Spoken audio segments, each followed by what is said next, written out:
The unveiling ceremony at the Rea County Courthouse is now in session. Good morning, ladies and gentlemen. My name is Margaret Downey. I'm the founder and president of the Free Thought Society, and it is my honor to be your MC for this historic event where we'll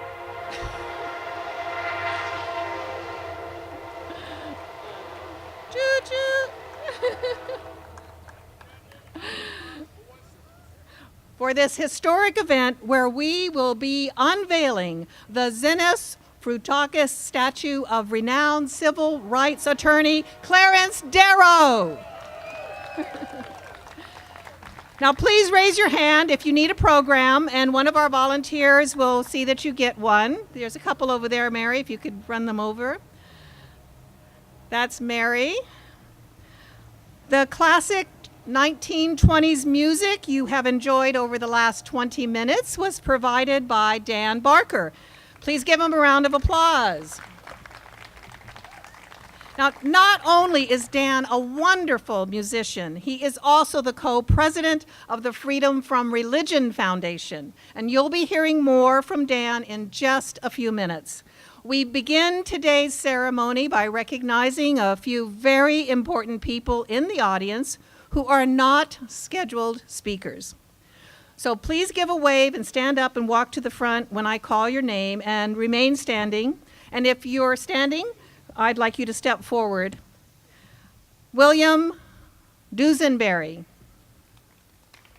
from Tulsa, Oklahoma, and Fred Edwards, director of the Humanist Foundation. And I'd like to ask members of the Rea County Historical and Genealogical Society to step forward if anyone is here who'd like to be recognized. Well, let's thank these folks for their support that they provided to this artistic endeavor. Thank you. Thank you. We are not only here to celebrate the placement of a wonderful piece of art, we are also recognizing the cordial relationship between Clarence Darrow and William Jennings Bryan. Philosophical differences prevailed during the famous Scopes trial that took place on this spot in 1925. As decent human beings, William Jennings Bryan and Clarence Darrow treated each other as equals. William Jennings Bryan and Clarence Darrow recognized the basic human need for acceptance and respect. We can carry their cordial mantra here today as we endeavor to portray historic events with accuracy, equality, and understanding.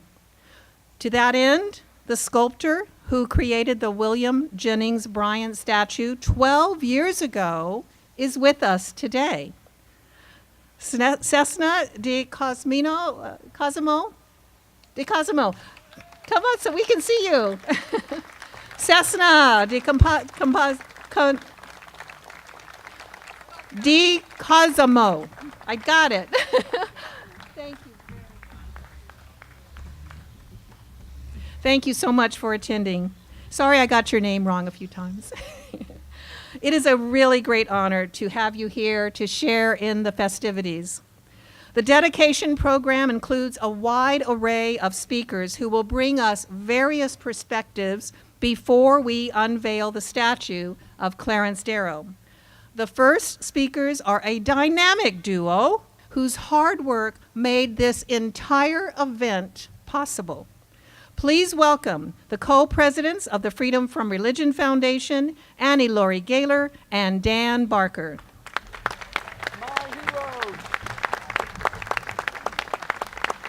Hello. Dan is going to come up later because it's pretty hot up here. I'm delighted to be here. It's been a lifelong ambition to tour Rea County Courthouse. I was just in the museum. I'm looking forward very much to seeing the play tonight. A bunch of us will be there. And we are here, of course, to celebrate the unveiling of the missing link at the Rea County Courthouse. this magnificent artistic achievement, Zenas Frudakis' creation of a statue commemorating a great civil libertarian, Clarence Darrow, and in particular his defense of John Scopes and evolution in the trial of the century. We join together with the citizens of Dayton and Ray County in celebration of the history made here in 1925. We thank the Ray County Historical and Genealogical Society for its efforts in support of this landmark. The Freedom from Religion Foundation wishes to thank our members around the country for the financial support that made possible our role in underwriting this artistic and historic project. We've been delighted to work with a brilliant sculptor in making a gift to Ray County, to history, and to posterity. This is a permanent tribute that will not only enhance tourism, but will balance history. While we bequeath it to Ray County, it is actually a gift to the nation, to Americans from all across the country who every year make a pilgrimage to witness this historic spot, to reflect, to study, and to debate. What Clarence Darrow stood for at the Scopes trial is as timely and imperative today as in 1925. Clarence Darrow knew we live on in memory, words, and deeds. In the world of civil liberty advocacy, science, and free thought, Clarence Darrow is an immortal. Clarence Darrow believed you can only protect your liberties in this world by protecting the other person's freedom. You can only be free if I am free, to quote him verbatim. Darrow realized science education, the use of reason in our social policy, and freedom of conscience are essential to human progress and survival. Thank you.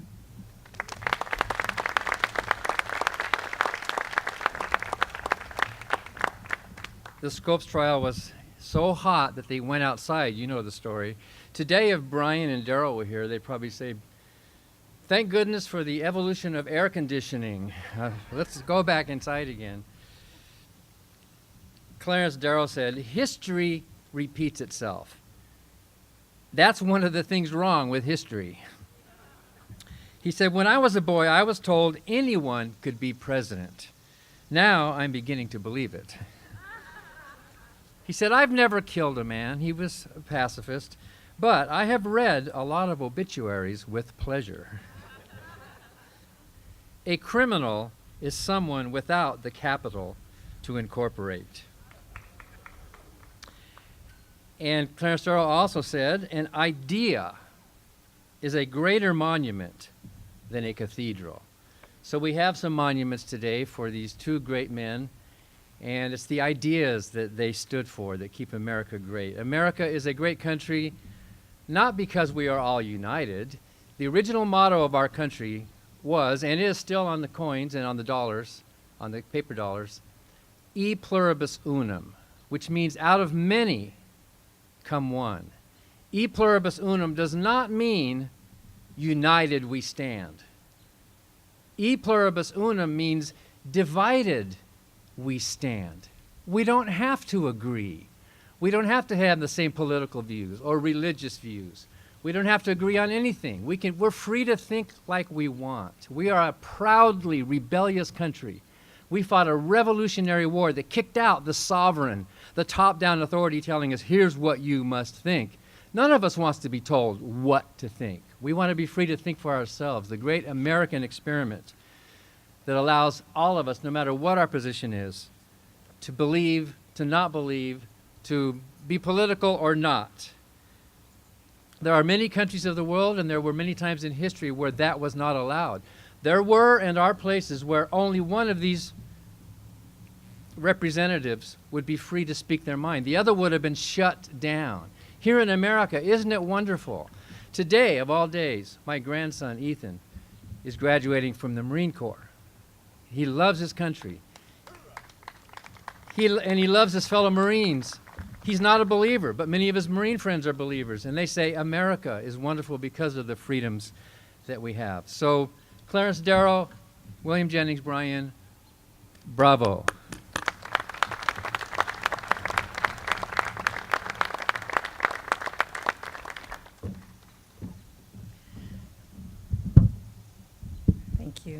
Thank you, Annie, Laurie, and Dan. Historian Andrew Kirsten was invited to speak for many reasons, but primarily because in 2011 he wrote the book Clarence Darrow, American Iconoclast. I'm sure you're going to enjoy hearing more from the University of Idaho Dean of College of Letters, Arts, and Social Sciences, Andrew Kirsten.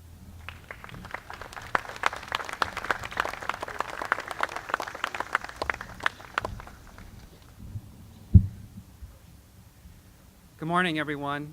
It's an extreme honor to be with you today. Thank you for being here. They're back together again. It's been 92 years since Clarence Darrow and William Jennings Bryan have stood together. A lot has happened since, but a lot remains the same. There are 4 things I think a person should know about Bryan, Darrow, and this case. First, you should know that Clarence Darrow and William Jennings Bryan were not mortal enemies. If anything, were we to see them here today in action, we would call them frenemies. They had known each other for decades, had their moments of close cooperation, friendship, and camaraderie, and they had their disagreements too. But we should never lose sight of the fact that the lives of these 2 great Americans were interconnected and interwoven. Falling into a who wore the white hat and who wore the black hat is a serious misread of history and an abuse to the memory of both of them. In many ways, these 2 had similarities as well as differences. They knew the same people and were often in the same causes. They were both born in the Midwest, Darrow in Ohio and Bryan in Illinois. Both of them spent a good portion of their lives in Illinois. Both were lawyers.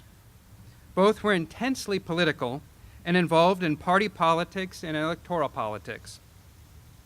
Both were lifelong Democrats. And together, they were instrumental in remaking the Democratic Party. In short, they knew each other very well, had the same circle of colleagues, and worked together for years. Had known each other's criticisms for decades. That they would square off here in Dayton, this wonderful town, is not a surprise, and to anyone who knew them, and most of all to each other. It was not a surprise to their friends or their enemies. When Bryan died shortly after the trial, Darrow was shocked and very saddened, saying of his fallen friend that he was, quote, a man of extraordinary powers. I sincerely regret his death and extend my sympathy to his grief-stricken family. So the first thing you should remember is they were friends. The second thing you should remember is there were several issues that defined their lives, not just one, and not just one debate between evolution and creationism. Here's where they agreed, at least for some moments in time. They both thought that American politics should serve working people first. Thank you. In the 1890s, Darrow and Bryan worked together to transform the Democratic Party, and in so doing, American politics. The 1890s were a period, Mark Twain called it the Gilded Age, when corporations and the propertied had power and sway over American system of laws, politics, and economics. It did not work for the average person. It did not work for families.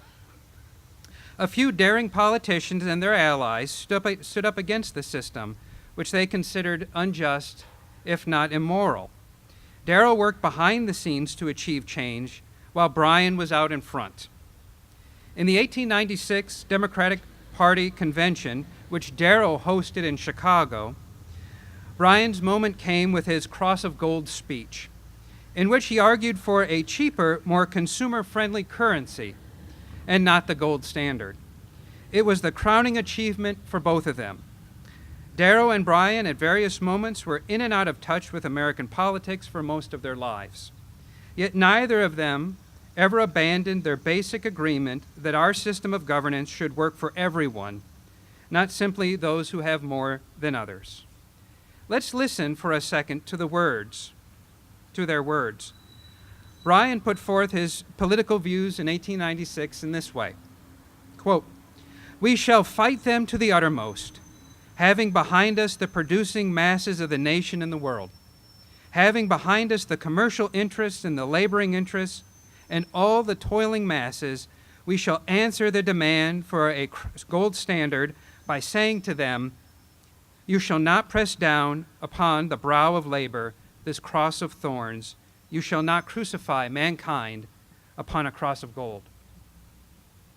Darrow wrote to his friend in 1894, about the same time, at the height of the Chicago Railroad strike, and he put it this way, quote, do you know they're making history very fast in America, and all this history is against freedom?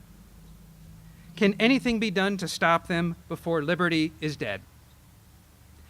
Both Bryan and Darrow were dedicated to freedom and liberty. Another moment of agreement, at least for many years, was pacifism. Both Bryan and Darrow detested war and wanted to see its end. World War I was a break for them on this issue. Bryan remained a pacifist to the end, while Darrow had a momentary lapse and supported President Woodrow Wilson and his decision to enter the Great War. After the war, Darrow returned to his previously held beliefs, though a little more quietly. Here then is the third thing. Like any old pair of friends, they did not agree on everything. In fact, these two disagreed about some big issues in a very public way. They each believed the other was wrong. They each believed the other was meddling in what should happen and what should be the future. And they squared off right here in this marvelous place. The road to Dayton was a long one. Darrow and Bryan had been sparring for a couple of years in the newspapers. As we all know, Bryan criticized evolution based on his religious views. To him, scientific principles and thoughts constituted a systematic attack upon Christianity. Darrow did not share that view for two reasons, one public and one rather private. Darrow believed that science was the key to the future of the United States and to humanity. Evolution and investigations into what were part of that. He did not mind at all where research took us, as long as it did not harm anyone in the process and led to a brighter and more peaceful world. He also saw it as his role in society to push back on what he called a war on science. Darrow's public debate in newspapers hit the road in 1925, stopping here in Dayton, Tennessee. The other reason Darrow wanted to take a stand in Dayton is that he valued public education. As a boy, his own experiences with public schools had not been positive. He wanted schools to be places of engagement with ideas that challenged the views inherited from kith and kin. He wanted schools to be places where debates and discussion molded minds. He was an iconoclast and wanted others to have the opportunity to jettison or to accept received wisdom through study, not through rote memorization. According to Darrow, learning your ABCs or multiplication tables or your Latin conjugations was the opposite of what an education should provide. Education was the road to freedom and liberty. Let's listen again to Clarence Darrow. Quote, unless there is left enough of the spirit of freedom in the state of Tennessee and in the United States, there is not a single line of any constitution that can withstand bigotry and intolerance when it seeks to destroy the rights of the individual. Finally, the fourth thing. We should think about this reunion of the old lion and the great commoner. We should think about this reunion as that of the American experience defined by the jockeying of ideas. In fact, the nation itself is an idea, and perhaps only that. As we continually strive to fashion a more perfect union, we should recall that our nation under the Constitution was forged from great debates. Today we see a monument to frenemies, Darrow and Bryan, to their contest of ideas here in Dayton, and to the great American tradition of debate to engage and to advance civil society. Thank you very much.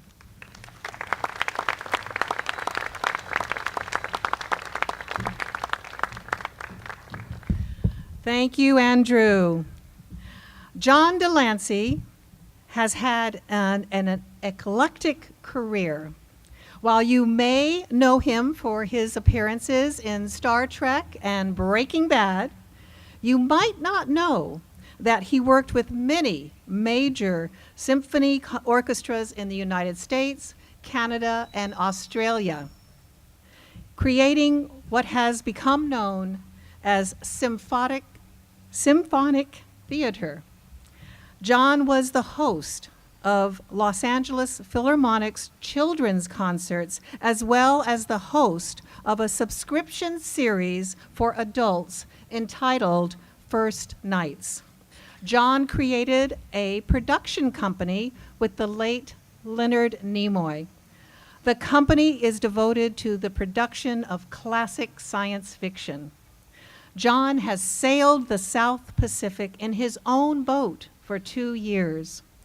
John has also directed operas. During a period of 3 years, John Delancey portrayed his hero, Clarence Darrow, in the stage production of the Tennessee monkey trial. And his friend, Ed Asner, portrayed William Jennings Bryan. Please welcome actor extraordinaire John Delancey.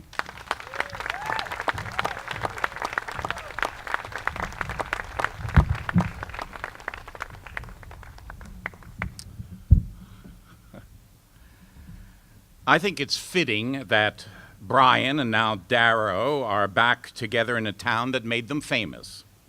Of course, they did many great things beyond the confines of Dayton, but in the world of the religious versus the secular, this is ground zero, the epicenter. And so in honor of these two men who had the courage of their convictions and the good manners to engage in this eternal debate with civility, humor, and respect for one another, I'm going to very briefly invoke some of their ideas from this famous trial, because who better to speak for them than themselves? Bryan will speak first, since he has been occupying this space all by himself for quite a few years. I think it's been a little boring for Mr. Bryan to have been standing there all alone amongst only those who share his views, but that's going to change now. Bryan said, "Evolution is a doctrine that not only destroys man's belief in God, but takes from him every moral standard that the Bible gives us. The Bible is the Word of God.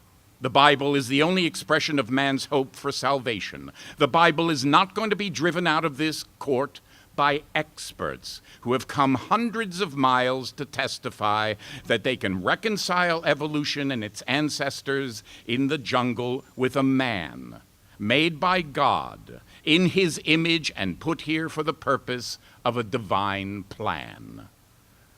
Now, Darrow, newly arrived in the likeness of this wonderful, artful statue, gets the last word because, frankly, I think he would have liked to have it that way.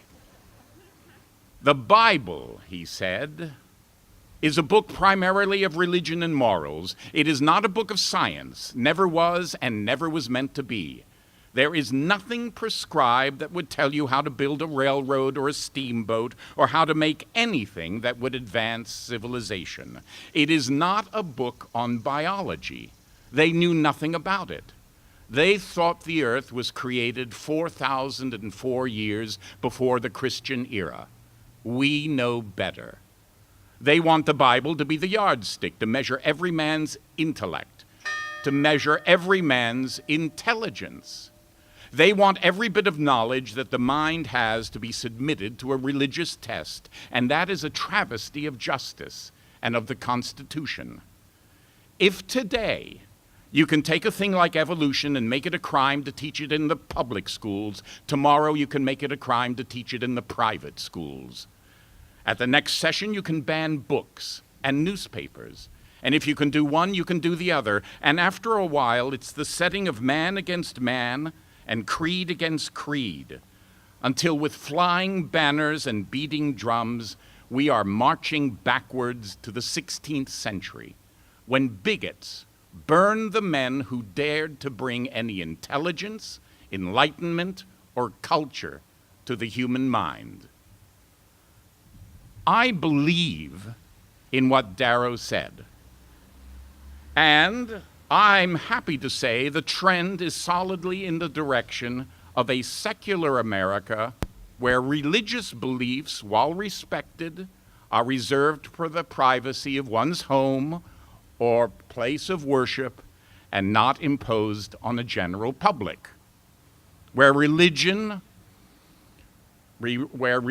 thought is not confused with science, and where eating from the tree of knowledge is indeed a good thing and encouraged.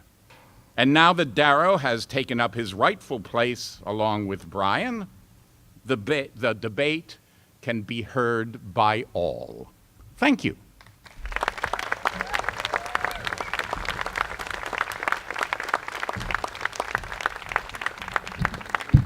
Thank you, John. It's wonderful. Zenos Frudakis has been a full-time commissioned sculptor for 40 years. He attended the Pennsylvania Academy of the Fine Arts and holds both a fine arts bachelor's and master's degree from the University of Pennsylvania. Zenos has created over 100 bronze monumental works in public and private collections throughout the United States and abroad. Nationally, Zenos's works are installed from California to New Jersey and from Wisconsin to Florida.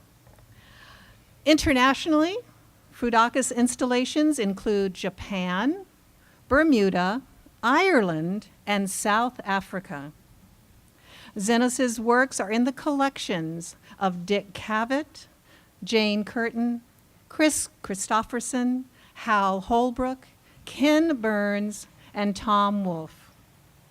Individuals who have posed live for sculptures include Arnold Palmer, Jack Nicholas, Mike Schmidt, Steve Carlton, and Robin Roberts. Some people who have not posed live, but have been brought to life through the Zenos Frudakis studios are Charles Darwin, Benjamin Franklin, Amelia Earhart, Albert Einstein, and now Clarence Darrow. So please welcome our honored sculptor, Zenos Frudakis.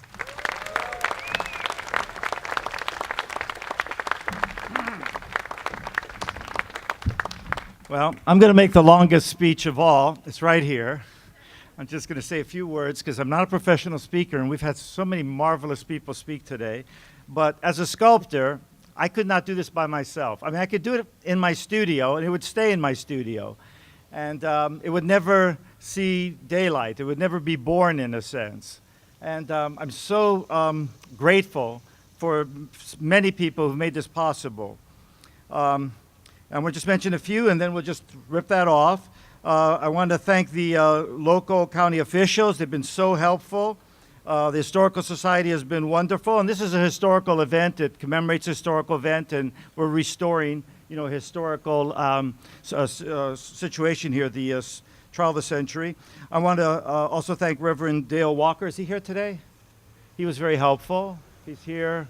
Wave your Bible. No? Okay. And we mentioned sculptor Cesna de Cosimo. If it wasn't for his sculpture there, mine wouldn't be here. So I want to thank him. And I especially want to thank the Freedom from Religion Foundation and their members' support. Again, when it was just sitting in my studio, they asked me, what is it going to take to do this? And they made it happen. Patrick Fisher also installed it. I want to thank also tremendous gratitude to Rosalie Frudakis, who worked with the city, the county, all the officials, Historical Society to make it happen. Otherwise, again, I'd be sitting in the studio playing with clay and mud and making little objects.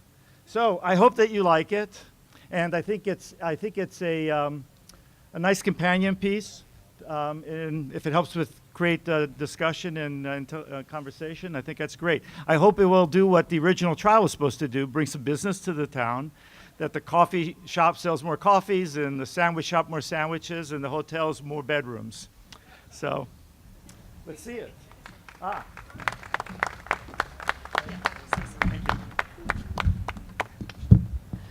So thank you, Zenos. I'm going to call Annie Laurie Gaylor, Dan Barker, and John Delancey to join Zenos Frudakis at the statue, where you will all take part in the unveiling of the Clarence Darrow statue. So please, all of you, get your cameras ready, and I'm going to invite all of you to do a little countdown. Why don't you go to the statue? Okay. Where's John? Okay, everybody's there? Okay.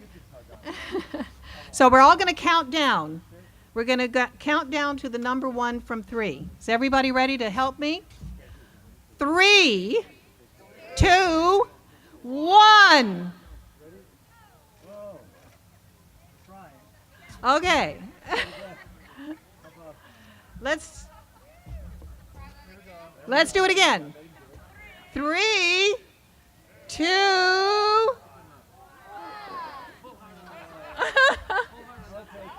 Technical difficulties. Okay. You're gonna pull it over. We did not rehearse this, ladies and gentlemen. Otherwise, we would have had it down pat.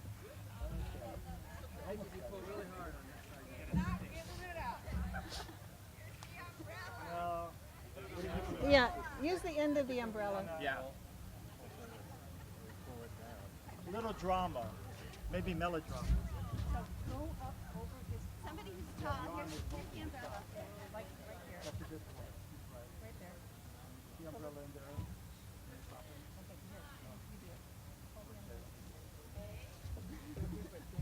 there. Well, so much for the climax of the evening, of the afternoon.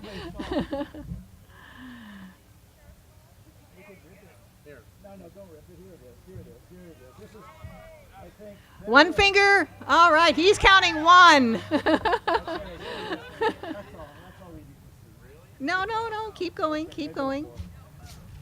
John Delancey is going to save the day. Actually, he played God in Star Trek, so Q, you're going to be the person to unveil it.